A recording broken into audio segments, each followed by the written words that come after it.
الرحمن الرحیم۔ السلام علیکم۔ سورج گرہن 10:29 پر شروع ہوگا، 12:35 پر اس کا پیک ہوگا اور 2:27 پر تقریباً یہ ختم ہو جائے گا۔ چاند گرہن اور سورج گرہن اللہ تعالیٰ کی نشانیوں میں سے ایک نشانی ہے۔ ان نشانیوں سے یہ ظاہر ہوتا ہے جو قادر مطلق اللہ تعالیٰ سورج سے روشنی دیتا ہے اور چاند سے بھی روشنی دیتا ہے، وہی اللہ تعالیٰ ان کو مان کر دینے پر بھی قادر ہے۔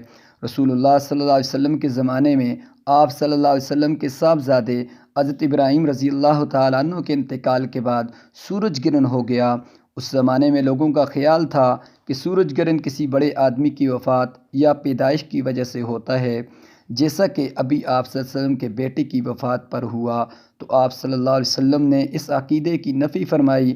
اور بخاری شریف میں ہے، حضرت ابو بردہ حضرت ابو موسیٰ رضی اللہ تعالیٰ عنہ سے روایت کرتے ہیں، انہوں نے بیان کیا کہ سورج گرہن ہوا تو نبی صلی اللہ علیہ وسلم اس طرح گھبرائے ہوئے کھڑے ہوئے جیسے قیامت آ گئی ہو۔ آپ صلی اللہ علیہ وسلم مسجد میں آئے اور طویل ترین قیام و رکوع اور سجود کے ساتھ نماز پڑھی۔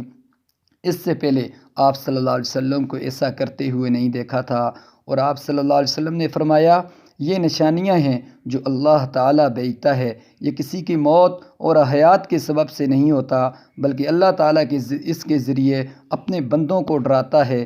جب تم اس کو دیکھو تو ذکر الہی اور دعا اور استغفار کی طرف دوڑو۔ لہذا چاند گرہن اور سورج گرہن کے وقت ہمیں جو تعلیمات دی گئی ہیں اس کے مطابق ہمیں اللہ تعالیٰ کی طرف متوجہ ہو کر نماز اور استغفار میں، دعا میں مشغول ہونا چاہیے۔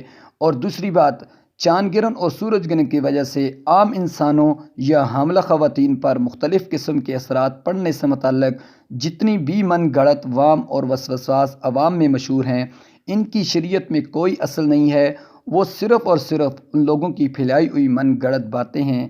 اس لیے سورج یا چاند گرہن کے وقت ایسی باتوں کی طرف دھیان دینے کے بجائے نماز اور استغفار کی طرف توجہ دینی چاہیے۔ ایسا نہ ہو کہ یہ عورت باہر نہ نکلے اور یہ حاملہ عورت باہر نہ نکلے، ہاتھ میں چھری نہ پکڑیں، یہ تمام تر جتنی باتیں بھی ہیں یہ من گھڑت ہیں، تو اس لحاظ سے ان باتوں سے ہمیں